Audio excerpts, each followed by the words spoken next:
오늘날 기독교에서 가장 큰 오해와 혼돈이 있는 복음서 로마서와 갈라디아서입니다. 바울의 이 두 복음서가 오늘날 교회에서 크게 혼돈되어 있는 것입니다. 성도 여러분, 예수의 피는 우리를 어떻게 구원할까요? 율법과 계명은 우리에게 무엇을 요구합니까? 오직 믿음으로 구원받는다는 말이 무슨 뜻입니까? 그것은 어떤 경험인가요? 우리는 순종해야 합니까? 아니면 순종하지 않아도 구원받는 것입니까? 은혜로 구원받는다는 것은 또 무슨 뜻인가요? 이런 중요한 질문에 대한 답을 이번 기회에 갈라디아서 강해에서 확인하시기 바랍니다. 율법으로는 구원받을 수 없다는 말이 있습니다. 그것은 진리입니다. 율법으로는 구원받을 수가 없죠. 그래서 많은 목회자들이 율법의 행위로는 구원받을 수 없습니다. 오직 예수, 오직 예수, 오직 은혜입니다. 라고 설교하고 있는 것입니다. 자, 이런 설교가 지난 수십 년 동안 반복되었던 것입니다. 그런데 문제가 생기고 말았습니다. 어떤 문제가 생겼을까요? 이제 사람들은 순종을 율법의 행위로 착각하게 된 것입니다. 순종이 있고 율법의 행위가 있는데 이 둘을 섞어버린 것입니다. 성도 여러분, 예수를 믿으면 더 이상 순종은 필요 없다라고 하는데 이것이 정말 맞는 말일까요? 오늘날 교회 안에 심각한 재앙이 내리고 있는 것입니다. 그것은 이것입니다.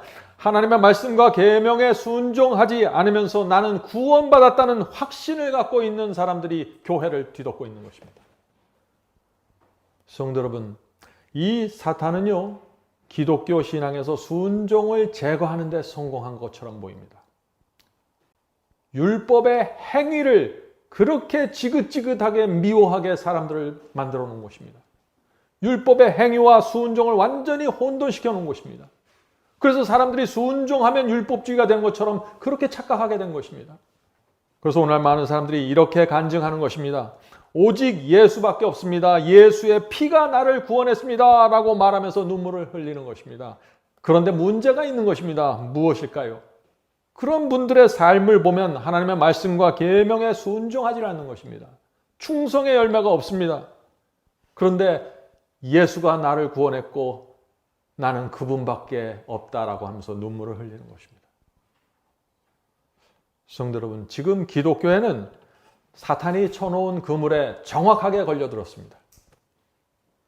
자, 예수님의 말씀은 분명합니다. 예수님의 말씀을 들어보시기 바랍니다. 마태복음 7장 16절부터 21절입니다.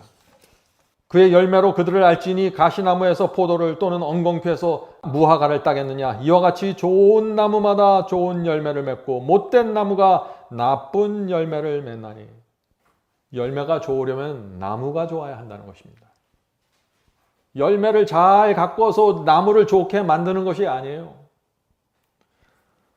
아름다운 열매를 맺지 아니하는 나무마다 찍혀 불에 던지우니라. 그러므로 그의 열매로 그들을 알리라. 자, 하나님께서 원하시는 열매가 있습니다. 그 열매가 무엇인지. 자, 나더러 주여 주여 하는 자마다 천국에 다 들어갈 것이 아니요 다만 하늘에 계신 내 아버지의 뜻대로 행하는 자라야 들어가리라. 자, 성도 여러분, 천국에 들어가는 열매가 무엇이에요? 아버지의 뜻대로 행하는 것입니다. 바울이 율법으로는 의롭지 못하고 율법의 행위로는 구원받지 못한다는 이 말씀을 오해해 버린 것입니다. 자, 그래서 오늘 우리가 바울의 말씀이 정말 무슨 뜻인지 좀 살펴보려고 하는 것입니다. 바울도 마찬가지입니다. 바울은 믿음을 말했습니다. 은혜를 말했어요. 율법의 행위라는 단어를 썼습니다. 이 단어의 의미가 무엇일까요? 오늘날 기독교의 문제는 단어의 의미가, definition이 무너져 버린 것입니다. 똑같은 믿음이라고 말하는데 성경이 말하는, 바울이 말하는 믿음과 오늘날 사람들이 말하는 믿음은 다른 것입니다. 똑같은 은혜를 말하는데 바울이 말하는 은혜와 오늘날 많은 사람들이 생각하는 은혜는 전혀 다른 것입니다. 바울은 율법의 행위를 책망했는데 오늘날 많은 사람들이 생각하는 율법의 행위는 다른 것입니다. 그래서 혼돈이 생겨버린 것입니다. 바울은 바리새인이었습니다. 율법과 원칙과 규례를 지키기 위해서 그는 최선을 다했습니다. 애쓰고 애를 썼습니다. 그런데 실패했습니다. 겉모습으로는 이것도 하고 저것도 하지 않으니까 경건하게 보였습니다. 그러나 그의 영혼엔 평안이 없었습니다. 쉼이 없었던 것입니다. 사람들은 사울을 칭찬했습니다. 그런데 사울은 자기 자신을 알았어요. 자기는 불행하다는 사실을 말이죠. 예배 드리고 양을 잡아서 피를 흘리는 모든 의식에 사울은 참여했습니다. 그의 생애는 율법의 행위들로 가득 찼습니다.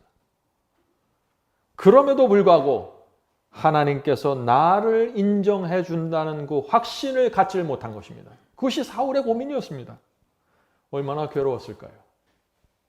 그런데 다메섹으로 가는 길에서 하늘에 승천하신 예수께서 그를 만나기 위해 오시는 것입니다. 이때 나타난 예수는 자기가 쫓아다녔던 그 초라한 예수가 아니에요. 영광스러운 하늘의 영광을 갖고 나타난 것입니다. 바울이 얼마나 충격을 받았을까요? 그런 상황에서 하늘로 승천하신 예수께서 그 앞에 나타나신 것입니다. 바울의 마음이 어땠을까요? 바울이 생각할 때 자기는 정말 저주받고 죽어야 할 죄인입니다. 하나님의 아들을 죽이려고 따라다녔는데 어떻게 살 생각을 하겠어요? 은혜가 사울의 심령 속에 밀물처럼 밀려들었던 것입니다. 모든 것을 배설물처럼 버리기로 했습니다. 유대 교단에 묶여있던 모든 끈들을 끊어버리게 되었습니다. 그 전까지 그렇게 자기를 괴롭혔던, 하려고 해도 안 됐던 그 참된 순종의 경험이 무엇인지 이해하게 되었어요. 예수의 피를 온 마음으로 붙잡고 죄를 용서받았습니다. 주여, 주께서 저를 용서해 주셔야만 합니다. 주님의 피가 아니면, 십자가가 아니면 저는 어디 다른 데 갈 곳이 없습니다. 주께서 용서하셨을 때 하나님을 위해서 모든 것을 드리는 헌신과 충성이 나타나게 된 것입니다. 성도 여러분, 이것이 바울의 생애이고 경험입니다. 이런 바울이 믿음을 얘기하고 은혜를 얘기하는 것이에요. 오늘날 기독교에서 말하는 것은 얄팍하고 통속적인 믿음과 은혜가 아닙니다.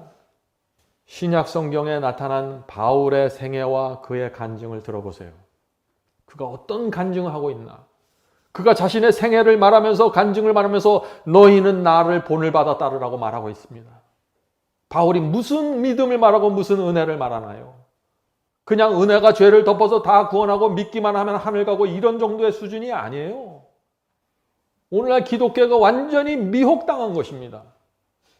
지금처럼 세속화되고 부패한 교회 속에서 믿음, 은혜라는 단어를 해석하면은 여러분들은 길을 잃어버릴 수밖에 없는 것이에요.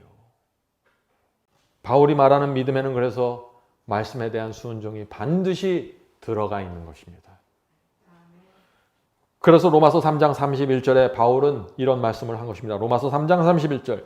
그런즉 우리가 믿음으로 말미암아 율법을 폐하느뇨 그럴 수 없느니라 도리어 굳게 세우느니라. 얼마나 분명합니까?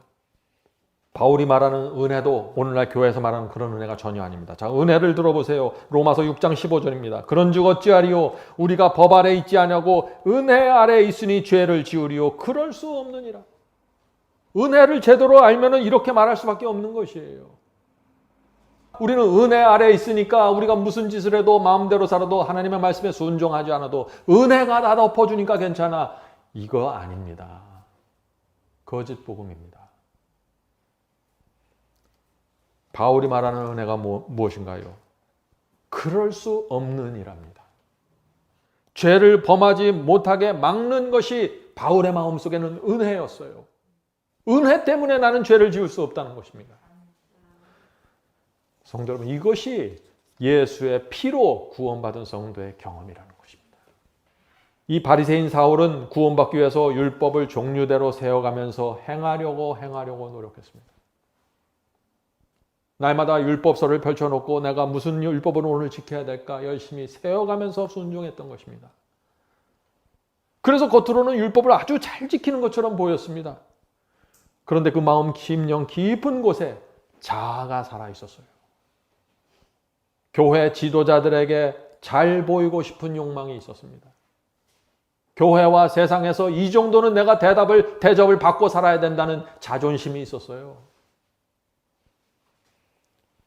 양심에서 들려오는 성령의 음성을 거절하고 있었습니다.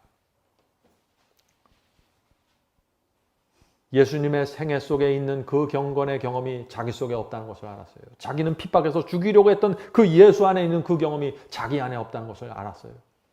얼마나 괴로웠을까요? 사울은 불행한 바리새인이었습니다. 오늘날 불행한 그리스도인이 너무나 많은 것입니다. 참된 복음의 경험 속으로 들어가지 못해서 그 주변에서 어슬렁거리면서 복음을 만지고 들여다보는데 그것이 내 속에 들어오지 못해서 고민하는 성도들이 얼마나 많은지 모르겠습니다. 성도 여러분, 바울은 율법을 행위로 구원받으려고 애쓰는 것이 무엇인지 너무나 잘 아는 사람입니다. 자기가 그렇게 했기 때문에 아는 것이죠. 그러한 삶이 얼마나 위선이고 얼마나 고통스러운지 누구보다도 잘 아는 분입니다. 그런데 이 갈라디아 교회 속에 자기가 진리를 가르치고 복음을 전했던 이 갈라디아 교회 속에 율법의 행위를 강조하면서 할례와 의식을 잘 지켜야만 구원받는다고 가르치는 사람들이 나타나게 된 것입니다. 그들이 누구인가요? 그들이 유대파 그리스도인입니다. 유대파 그리스도인이 누군가요? 유대인이면서 예수님을 영접한 사람들입니다. 유대파 그리스도인이에요.